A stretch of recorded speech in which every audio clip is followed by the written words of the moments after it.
Պարոն Առաքելյան, ինչպես է հիմա Տիկին Թանդիլյանի առողջական վիճակը, քանի որ տեղեկացանք, որ 3 կրկին երեկոյան տեղափոխվել էր հիվանդանոց։ Երեք չառաջորն էր տեղափոխվել, 3 վերադարձել էր, էլի բժիշկների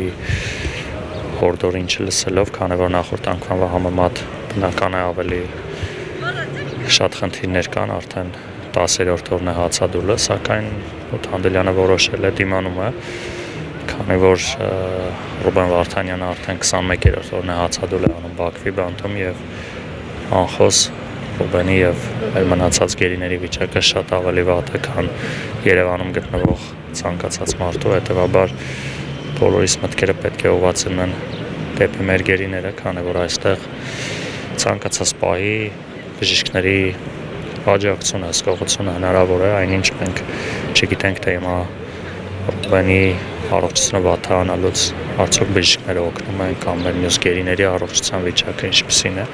հետաբար սա նաև ավելի շատ ուղղված է նրան, որպեսզի նաև միջազգային հանրությունը փորձի ավելի ակտիվ զբաղվել մեր գերիներով։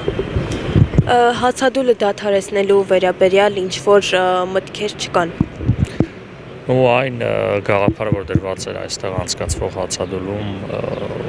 առնվազն գոնե խնդրանք Ռուբեն Վարդանին դադարեցնելու հացադուլը եւ պայքարը շարունակելու մաքսիմում առողջ վիճակում, ցավոք դեռևս Ռուբեն Վարդանը հացադուլը շարունակում է, մենք նոր տեղեկություն չունենք, իհարկե որոշակի տեղաշարժ միջազգային հանրության նաև որոշակի քայլեր փորձ է արվել, գիտենք նաև Ավրորայի